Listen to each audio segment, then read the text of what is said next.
Bonjour à tous, bonjour Église CCH. On est content de vous voir aujourd'hui. J'espère que vous êtes bien installés dans votre salon parce qu'on va maintenant se rendre en louange et par la suite on va avoir une prédication du pasteur Kendi. Donc je vous souhaite un bon dimanche, soyez bénis. Qui brise le pouvoir du mal de la mort, qui aime d'un amour si puissant, si fort, c'est le roi de gloire, il est le roi des rois.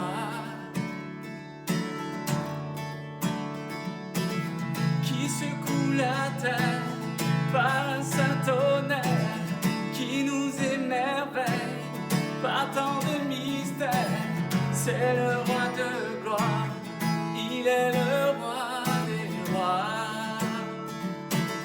Quelle grâce incomparable, quel amour infini, que tu aies pris ma croix, que tu sois mort pour moi. Tu as donné ta vie pour qu'enfin je sois libre. Oh, oh, oh, Jésus, je te chante pour ce que tu as fait. Oh, oh, oh, Jésus, je te chante pour ce que tu as fait. Qui ramène la paix dans la confusion, qui rend l'orphelin enfant bien-aimé, c'est le roi de gloire, il est le roi des rois. Qui règne sur les peuples dans la vérité, brille comme le soleil de tout son éclat, c'est le roi de gloire, il est le roi des rois. Quelle grâce incomparable, quel amour infini, que tu aies pris ma croix, que tu sois mort pour moi. Tu as donné ta vie je sois libre. Oh, oh, oh, Jésus, je te chante pour ce que tu as fait. Quelle grâce incomparable, quel amour infini. Ensemble on le chante, que tu aies pris ma croix, que tu sois mort pour moi. Oh, oh, oh, tu as donné ta vie pour qu'enfin je sois libre.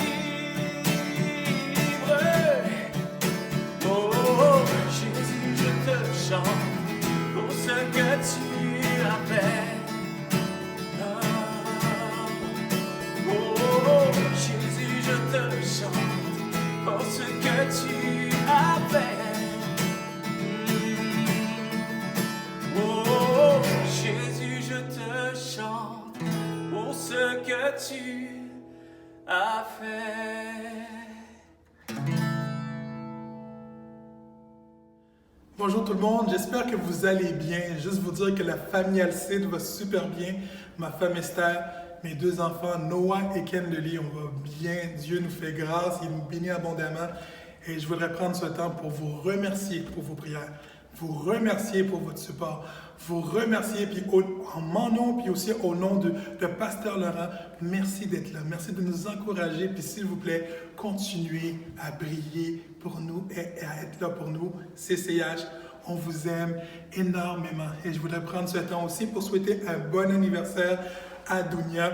Dounia, elle est responsable des réseaux sociaux pour notre église, l'église CCH. Et à tous les dimanches, vous pouvez voir des montages vidéo, vous pouvez voir des réunions où on peut être ensemble en train de louer et d'adorer. C'est Dounia qui fait un travail exceptionnel. Dounia, au nom du CCH, en mon nom, au nom de Pasteur Laurent, on veut juste te souhaiter un bon anniversaire. Que Dieu te bénisse abondamment et merci pour tout le temps que tu donnes à l'Église.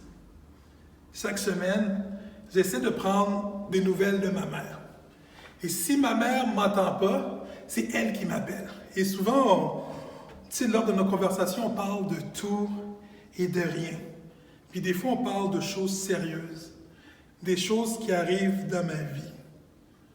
Puis ces conversations qu'on a ensemble, elle me donne des conseils. Elle m'écoute, puis elle est là pour me donner des conseils. Et souvent, qu'est-ce qu'elle me dit, après m'avoir entendu me plaindre, elle me dit, Kenzie, sois gentil. Et quand elle veut être plus intentionnelle dans ce qu'elle dit, elle ne dit pas, Kenzie, sois gentil.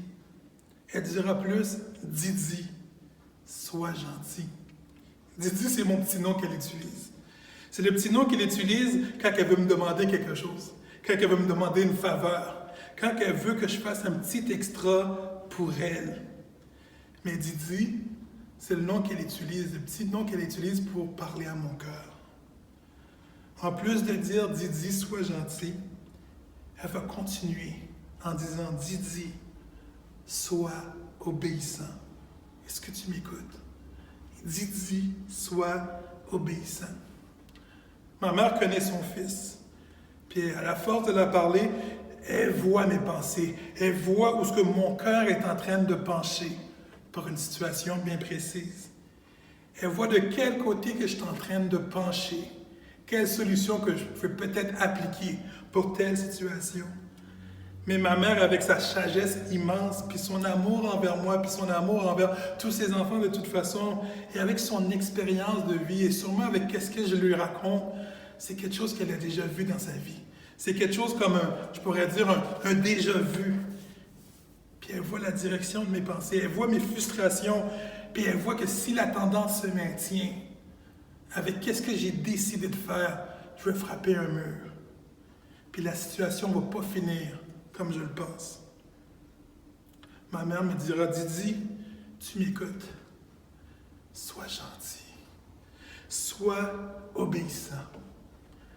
Comme un enfant gentil, et sachant que la semaine prochaine, ou dans 2 semaines, ou la prochaine fois qu'on va se parler, elle va me demander, puis comment tu as réagi dans la situation? Comment la situation se passe? Je me plie à obéir à ce qu'elle me demande. Et quelques semaines, des fois quelques mois plus tard, lorsqu'on reparle de la situation, je me rends compte qu'elle avait raison. Et à tous les jours de nos vies, Dieu nous appelle. Dieu veut nous parler. Dieu veut parler à nos cœurs. Dieu veut rentrer en communication avec nous. Dieu veut savoir qu'est-ce qui se passe dans ta vie. Parle-moi. De la même manière que ma mère veut que je la parle, que je lui donne de mes nouvelles, de la même manière que Dieu veut qu'on lui parle, qu'on lui donne de nos nouvelles. Mais Dieu voudrait aussi parler à nos cœurs et nous rappeler d'être obéissants. Il veut nous rappeler qu'il est le chemin, la vérité et la vie. Si j'avais un titre à donner à ma prédication aujourd'hui, c'est l'obéissance bénie. Selon le dictionnaire Larousse, l'obéissance est une action ou une habitude d'obéir, de faire ce qui est commandé. Selon le site internet L'Internaute, l'obéissance, c'est l'action d'obéir, c'est-à-dire de se soumettre, de se conformer, d'obtempérer, de suivre les règles dictées par quelqu'un ou quelque chose. L'obéissance à Dieu peut être vue comme quelque chose que nous n'avons pas le choix de nous soumettre, comme quelque chose de forcé, d'imposé, comme si nous n'avions pas le choix, comme si nous étions esclaves de quelqu'un ou de quelque chose, sans liberté de faire comme on voulait, comme nous voulons. Mais l'amour change tout. Lorsqu'on ajoute l'amour à une définition, tout change. Quand nous repensons à tout ce que Dieu a fait dans nos vies, à toutes les situations qui semblaient impossibles, mais qui sont devenues possibles, à toutes les fois que Dieu aurait dû nous mettre de côté, nous disqualifier, dire qu'on ne fait pas l'affaire. Quand nous pensons au chemin que Dieu a pris, quand nous pensons à sa mort sur la croix, au chemin terrestre qu'il a pris pour chacun de nous, afin que nous puissions avoir accès à lui, puissions avoir accès à son Père, comment nous ne pouvons pas être des gens obéissants? Comment qu'on peut voir l'obéissance comme une punition, comme un fardeau, comme quelque chose qui brimerait une partie de nos vies, une partie de nos désirs. Tandis qu'à tous les jours, même à chaque heure, Dieu nous montre sa grâce. Dieu nous montre sa fidélité continuellement. Même dans ce moment de pandémie, Dieu nous montre sa grâce. Dieu nous bénit abondamment. Dehors, il fait super beau. Dieu nous bénit. Dieu nous montre sa bonté. Dieu nous montre sa fidélité. Comment ne pas suivre un Dieu qui a tant fait pour nous et qui continue à faire autant pour nous? Et tout ça par amour. Comment peut-on rester insensible à son appel pour chacune de nos vies? Comment ne pas tomber en amour pour ce qu'il est, pour qu'est-ce qu'il a fait, pour qu'est-ce qu'il continue de faire dans nos vies? Jérémie 29, verset 13 nous dit « Vous me rechercherez et vous me trouverez si vous me cherchez de tout votre cœur. » Vous me trouverez. Plus nous rechercherons Dieu, plus nous rechercherons qui est Dieu, et plus Dieu se révélera à nous. Et nous constaterons cette histoire d'amour entre un père et ses enfants, cette histoire d'amour entre un créateur et ses créatures, une longue histoire d'amour qui a commencé bien avant que ce temps existe, bien avant que la terre existe, et qui continuera jusqu'à l'éternité.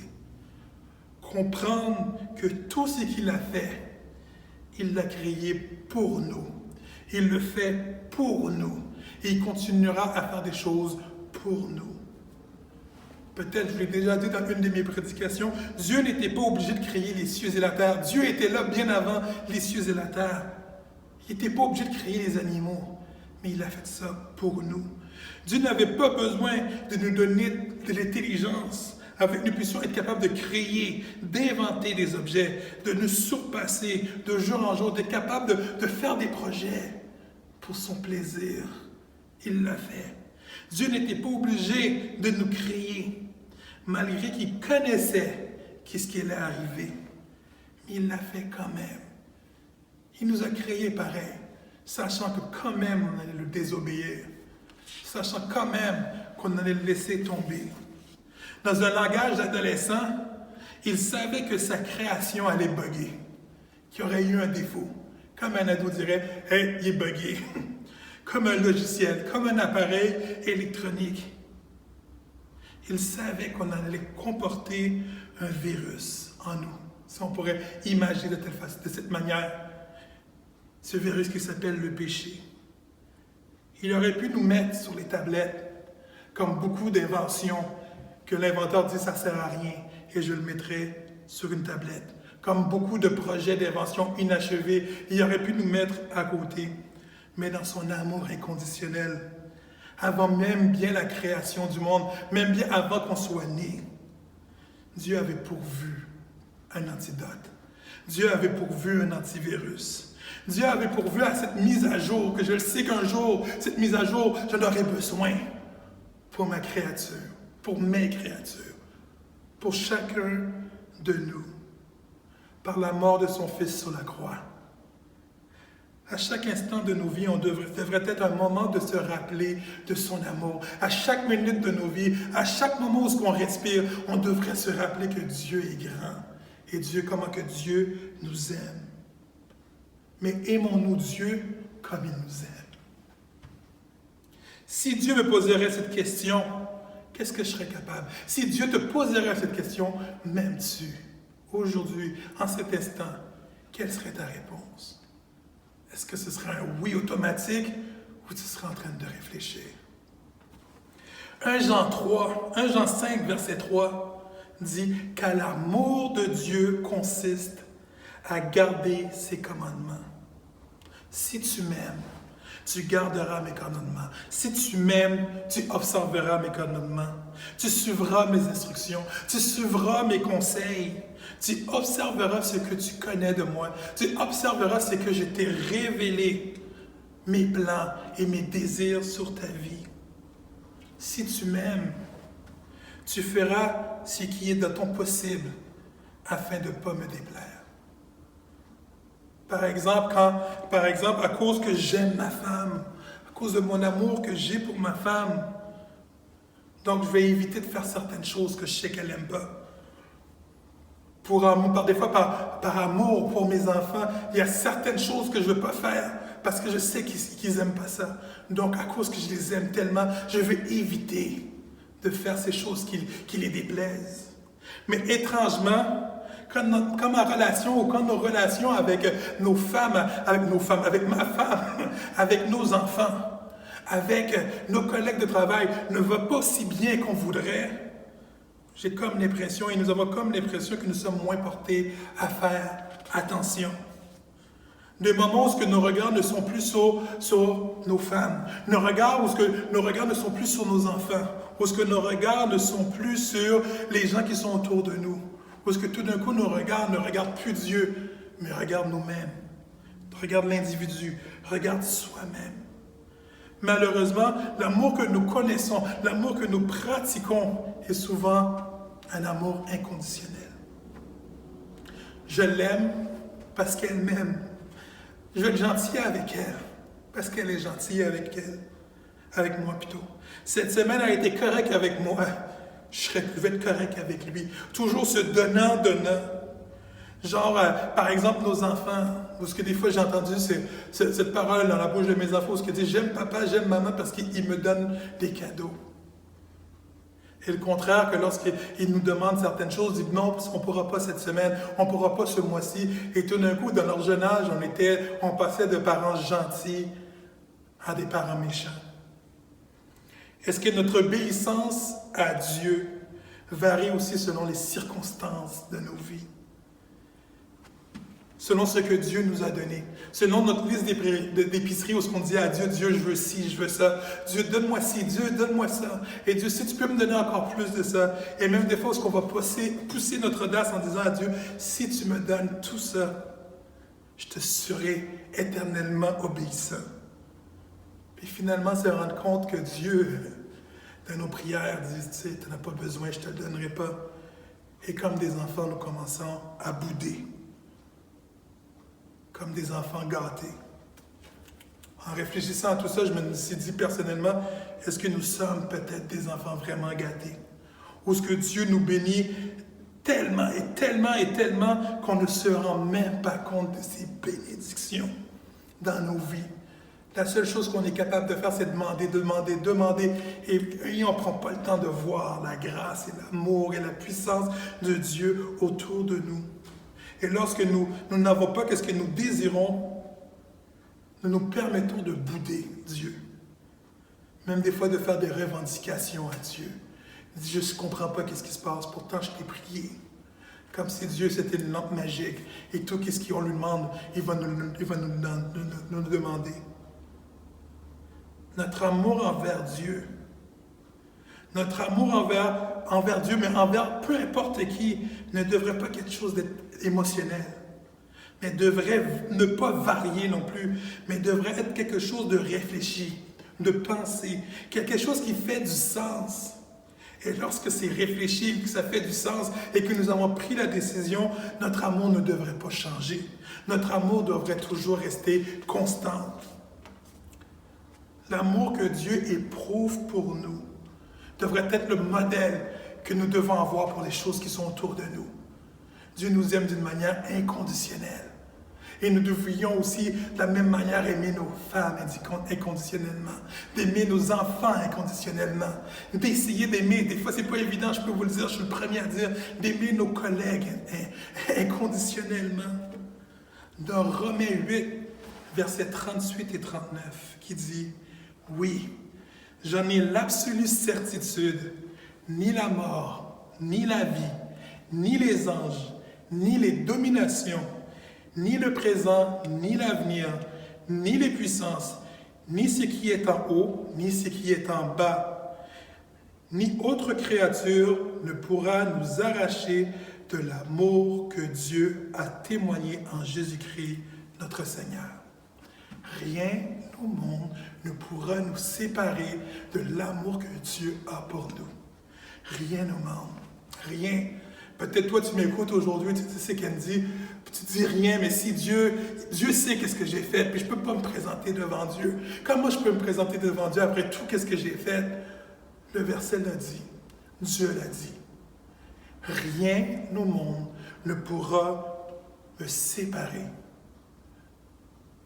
de l'amour que Dieu a pour moi. Rien au monde. Rien au monde. Si tu viens devant Dieu avec un cœur repentant, tu sais qu'est-ce que tu as fait. Dieu est fidèle pour te pardonner et pour dire tu as une place à côté de moi. L'amour de Dieu sur nous. Rien au monde. Rien au monde. La semaine passée, la prédication de Pasteur Laurent, si vous n'avez pas eu le temps de l'écouter, allez sur notre chaîne YouTube. Tout est là, toutes nos prédications sont là. Si vous avez marqué la prédication du Pasteur Laurent, allez le voir. Le titre de sa prédication était « Un cœur résolu malgré les vents contraires ».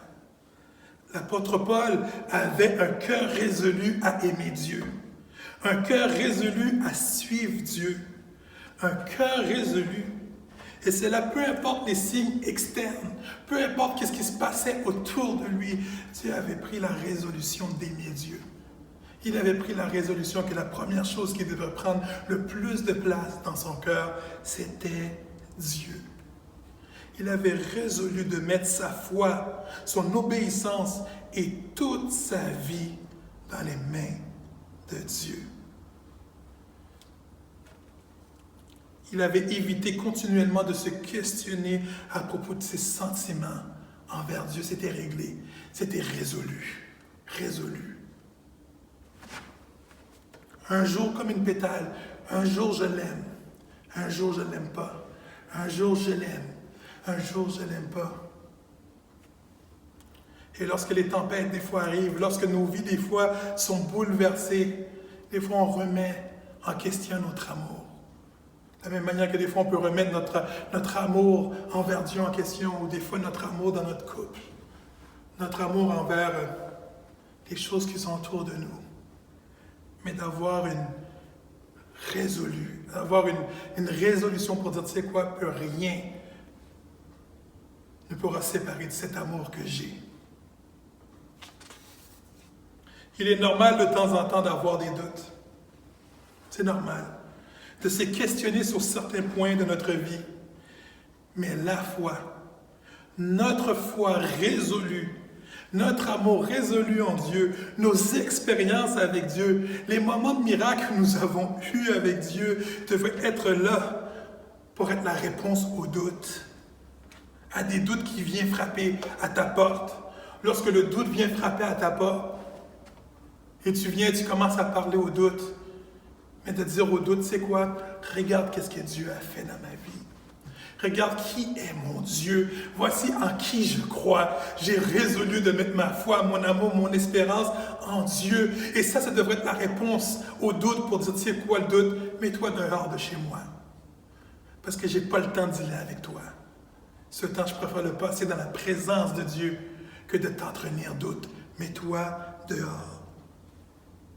Le verset 1 Jean 3 qu'on a lu tantôt continue disant « Car l'amour de Dieu consiste à garder ses commandements. » Et ça continue en disant « Et ses commandements ne sont pas pénibles. » Les commandements de Dieu ne sont pas pénibles. De loin, sans connaissance de qui est Dieu, nous pouvons avoir le réflexe de penser que suivre Dieu, obéir à Dieu semble quelque chose d'impossible. Impossible. Puis c'est que suivre Dieu, c'est rempli de fais pas ci, fais pas ça, fais pas ci, fais pas ça, comme si Dieu voulait juste nous brimer, juste nous empêcher de vivre, semble être une tâche impossible. Mais Matthieu 11, versets 28 et 30 dit « Venez à moi, vous tous qui êtes accablés, sous le poids d'un lourd fardeau. Je vous donnerai du repos. Prenez mon joug sur vous et mettez-vous à mon école, car je suis doux et humble de cœur, et vous trouverez le repos pour vous-même. Oui, mon joug est facile à porter, et la charge que je vous impose est légère. Le joug pourrait être remplacé, le joug dans cette phrase pourrait être remplacé par mes commandements ne sont pas trop lourds. Mes instructions ne sont pas lourdes à porter. Mon amour n'est pas lourd à porter. Oui, elles sont faciles à porter. Selon le dictionnaire biblique, le mot joug, soit venant de la traduction de l'hébreu ou du grec, désignait un cadre de bois joignant deux animaux, généralement des bœufs. Et à l'écran, quelque part ici, vous devriez voir c'était quoi un joug. La définition continue en disant métaphoriquement pour décrire la sujétion d'une personne à une autre. La sujétion, ça veut dire pour montrer un état de dépendance entre deux choses, entre deux personnes. Un animal qui est soumis à l'autre. Souvent, on utilisait le joug entre deux animaux quand la charge à tirer, quand la charge à supporter était trop lourde pour un animal, pour une bête. Mais à deux, la charge est plus facile à porter. Jésus aurait pu dire « Prenez le joug sur vous » et ne pas se sentir concerné par le poids de ce joug. Mais il dit « Prenez le joug, prenez mon joug, son joug ». Comme vous avez pu voir sur l'image, pour qu'un joug soit efficace, il doit être utilisé par deux animaux, par deux animaux, par deux personnes. Dieu veut juste nous rappeler que nous ne sommes jamais tout seuls. Dans les bons moments, autant dans les mauvais moments, je serai avec toi. Tu ne seras jamais tout seul à porter mes commandements. Tu ne seras jamais tout seul dans l'adversité. Je serai avec toi à tirer qu'est-ce qui est lourd, à pousser avec toi qu'est-ce qui est lourd, à traîner avec toi qu'est-ce qui est lourd. Qu'est-ce qui te semble lourd, je vais être là avec toi. Je serai avec toi. Dans la tentation où ce que tu penses que tu es tout seul, je serai avec toi. Dans les moments de solitude, je serai avec toi. Dieu veut nous rappeler, il nous rappelle constamment à travers de la Bible, je serai avec toi. Je serai avec toi. Prenez mon joug. Lorsqu'il dit prenez mon joug, il s'inclut dedans. Il est déjà là en train de nous attendre de ce côté-là. Il dit, tu as juste à te mettre de ce côté-là. Oui, mon joug est facile à porter. La charge que je vous impose est légère. Je vous donnerai du repos. Souvent, on ne se rend pas compte que Jésus n'est pas seulement là pour porter juste la moitié de nos charges, pas juste la moitié de nos fardeaux, pas juste la moitié de nos inquiétudes, pas juste la moitié de nos problèmes, mais il les prend totalement sur ses épaules. Totalement. Et la seule chose que nous avons à faire, c'est de rester accroché, de rester à côté de lui, de prendre cette deuxième place. D'être, comme dirait la définition que j'ai dit tantôt, d'être assujetti à lui. De dire, toi le Seigneur qui dit, tu sais quoi, on va à droite. Et souvent, dis-toi, Seigneur, tu vas à droite, moi je m'en vais à droite. De toute façon, je suis accroché à toi. Seigneur, peu importe où ce que tu iras, je suis accroché à toi. Tu veux que j'aille à gauche, je m'en vais à gauche. Tu veux que j'aille à droite, je vais à droite. Tu veux que j'aille tout droit, j'irai à droite, tout droit. Je suis lié à toi. Je suis accroché à toi. Le psaume 91, versets 2 à 6, dit, le psaume de David encore, « Je dis à l'Éternel, mon refuge et ma forteresse, mon Dieu en qui je me confie, car c'est lui qui te délivre du filet de l'oiseleur, de la peste et de ses ravages. Il te couvrira de ses plumes et tu trouveras un refuge sous ses ailes. Sa fidélité est un bouclier et une cuirasse. Tu ne craindras ni la terreur, ni la nuit, ni les flèches qui volent, ni les flèches qui volent de jour, ni la peste qui marche dans les ténèbres, ni la contagion qui frappe en plein midi. Le Seigneur est là juste pour nous protéger, comme un refuge et notre forteresse. Et la seule chose qu'on doit être, c'est à son ombre, sous ses ailes, ce qui fait juste nous protéger et nous garder. La charge que je vous impose est légère. Parfois, nous avons tendance, parce qu'on est des humains, à vouloir se détacher du joug, de vouloir se distancer de Dieu, de le déposer par terre, comme si nous demandions à Dieu notre indépendance, comme si nous disions à Dieu, tu sais Dieu, j'ai vu comment tu as fait, je te remercie pour qu'est-ce que tu as fait, je pense que je suis capable par moi-même, je suis capable de diriger ma vie.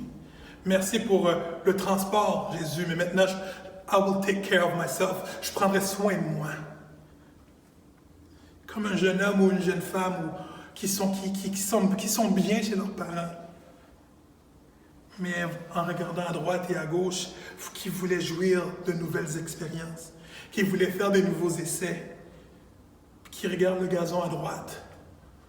C'est l'expression de regarder le gazon du voisin qui semble plus vert, ou regarder le gazon de nos collègues, de nos amis, parce que des fois il y a un esprit d'envie qui s'installe en nous. Et un jour dire, tu sais quoi, Père, je suis bien dans ta maison, mais je veux faire mes essais. Je pense que ça se peut que je vais être mieux ailleurs. Et finalement voir, après quelques blessures, après quelques expériences négatives, après quelques erreurs, après quelques réflexions, que finalement j'étais bien dans la maison de mon Père. J'étais bien. Il me donnait tout ce que j'avais besoin. Il était à mon écoute. Mon Père avait raison. J'étais en paix chez lui et il me donnait du repos. Cette histoire d'un enfant prodige. Si c'est toi aujourd'hui, tu es parti de ta maison, tu es parti de la présence de Dieu et tu te rends compte en étant hors de la présence de Dieu, j'étais bien où ce que j'étais. Dieu veut te dire aujourd'hui, reviens. Ta place est encore avec moi. Dieu n'est pas un homme qui veut dire que tu es parti, quelqu'un d'autre a pris ta place. Dieu, qu'est-ce qu'il veut nous dire aujourd'hui? Tu es parti, mais je t'ai gardé ma place. Reviens, c'est ta place, à côté de moi, et je te reprendrai. Je te reprendrai avec moi. Une obéissance qui amène des bénédictions. Une obéissance qui nous préserve du mal. Une obéissance qui nous préserve de nos désirs, de nos pensées. Une obéissance qui nous préserve des mirages que le monde nous offre. Avec aucun concret. La charge que je vous impose est légère. Je veux que nous puissions prendre le temps de regarder en arrière de nous, de se rappeler toutes les merveilles que Dieu a su faire dans nos vies, de nous rappeler des victoires qui semblaient impossibles, mais par la grâce de Dieu, par la puissance de Dieu. Oui, c'était impossible aux yeux de l'homme, mais tout est possible à Dieu.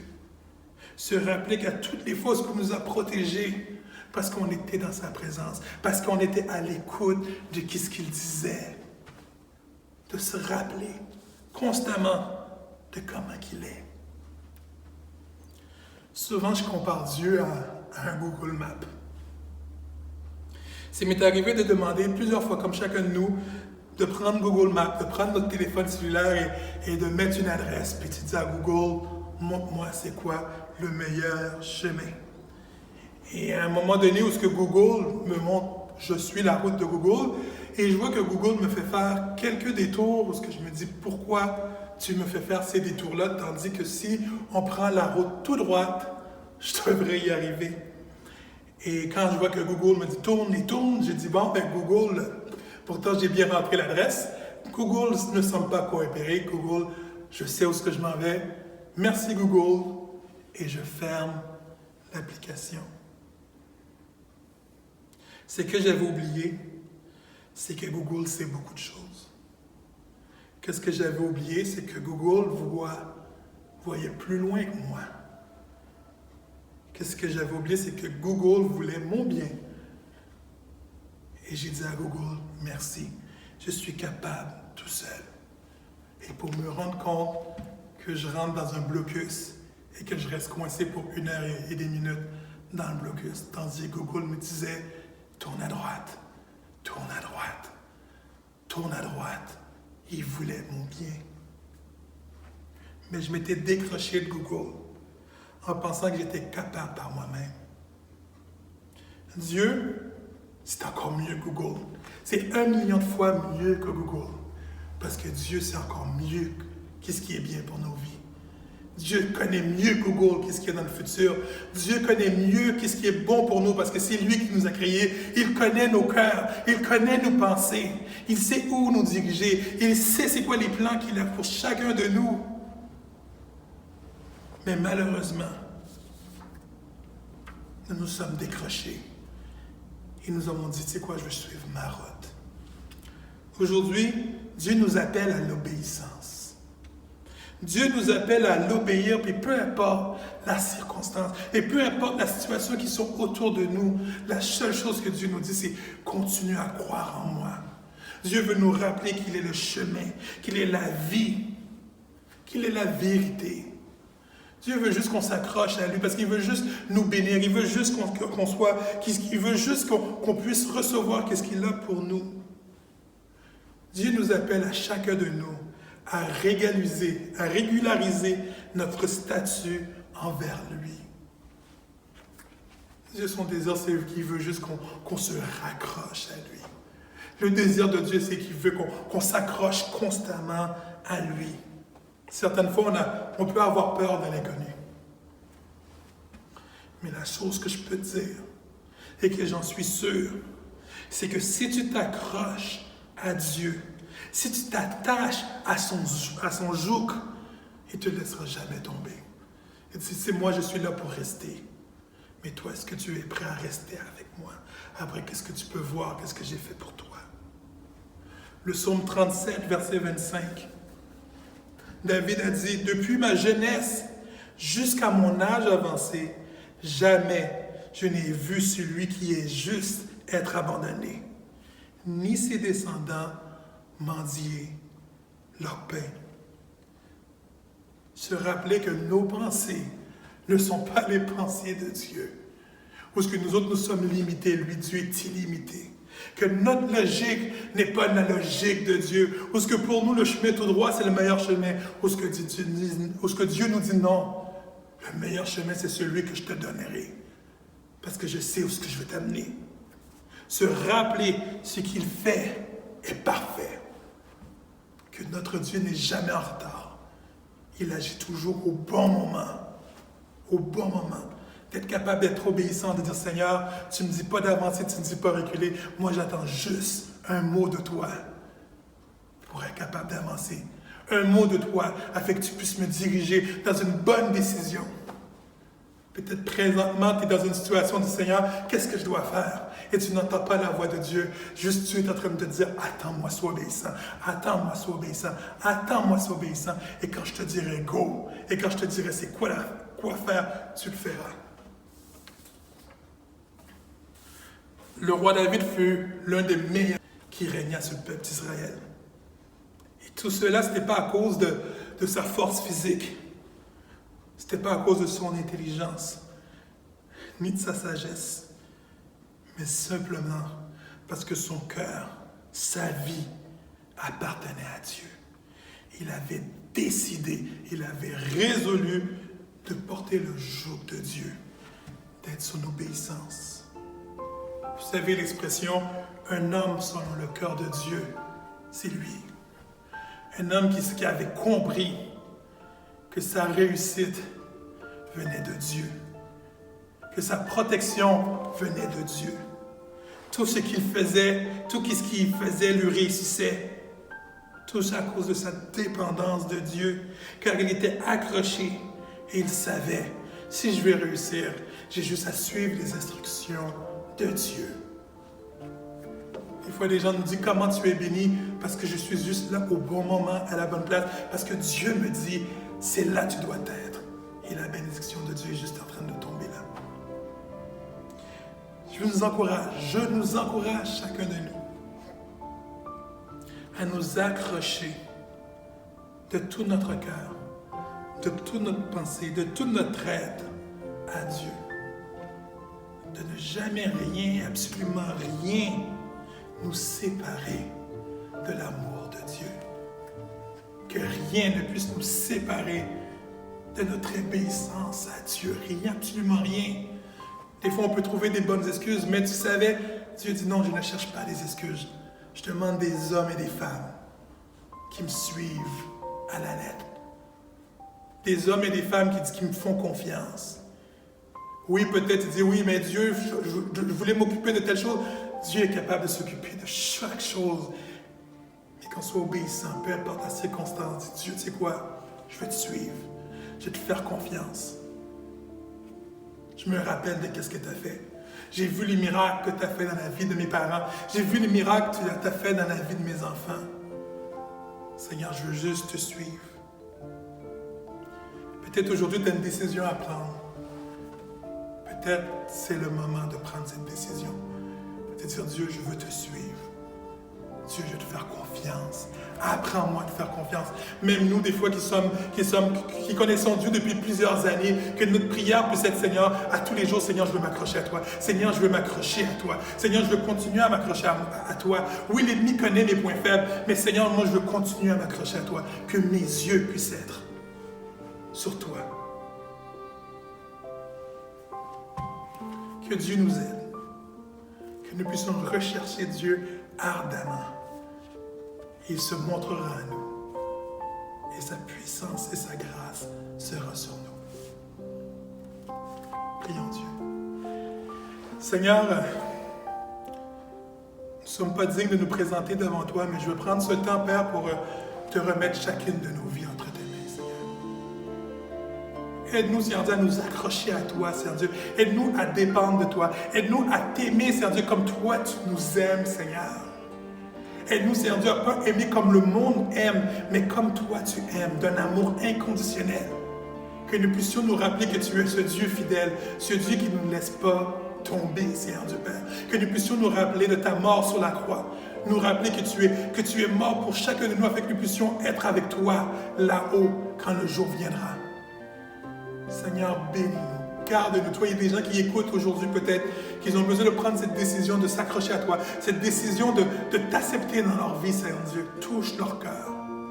Il y a des gens qui se sont peut-être décrochés, Seigneur Dieu, de ton joug et qui se sentent peut-être coupables de venir se raccrocher, mais dans le nom de ton Fils Jésus-Christ, que ce doute, Seigneur Dieu, que cette culpabilisation puisse partir et que ces gens puissent se raccrocher à toi et jouir des bénédictions que tu as pour eux. Je te remets chacune de nos vies, qu'à chaque jour, que notre désir soit de vouloir plus s'approcher de toi, Seigneur, constamment, et que rien au monde ne puisse nous séparer de ton amour que tu as pour nous. Merci, Seigneur, d'avance. Bénis-nous par ta grâce. Merci, Seigneur. Amen. Ton nom est vie, ton nom est l'espoir en moi, l'espoir en moi. Tu es l'amour, toujours là, à chaque fois, à chaque fois. Ton nom est vie, ton nom est l'espoir en moi, l'espoir en moi. Tu es l'amour, toujours là, à chaque fois, à chaque fois.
circonstances, car je crois en toi plus que toute autre chose, oh Dieu. Tu es Dieu, tu es Dieu, tu es Dieu de ma vie,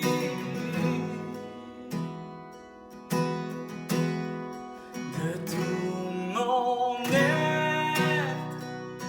Alors s'élève un chant, Dieu tout-puissant, que tu es grand, de tout mon être. Alors s'élève un chant, Dieu tout-puissant, que tu es grand. Comme une fois, on le chante ensemble. De mon être, alors s'élève un chant, Dieu tout-puissant, que tu es grand, de tout mon être. Alors s'élève un chant, Dieu tout-puissant,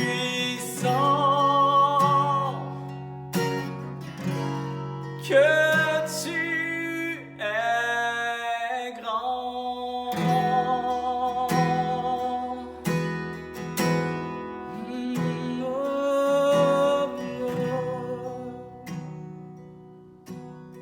Que vous avez été bénis par le message de Candy. On est également présent pour bénir vos enfants. On a les capsules pour les jeunes à 11h30, encore une fois sur notre chaîne YouTube. N'oubliez pas de nous suivre sur les réseaux sociaux. On a Facebook, Instagram. On aimerait également remercier les gens qui donnent généreusement semaine après semaine. D'ailleurs, si vous posez la question, vous aimeriez contribuer financièrement pour l'Église, vous pouvez communiquer avec nous par courriel. Même chose, si vous avez des requêtes de prière, vous pouvez communiquer avec nous encore une fois par courriel. Je vous souhaite un excellent dimanche. Soyez bénis.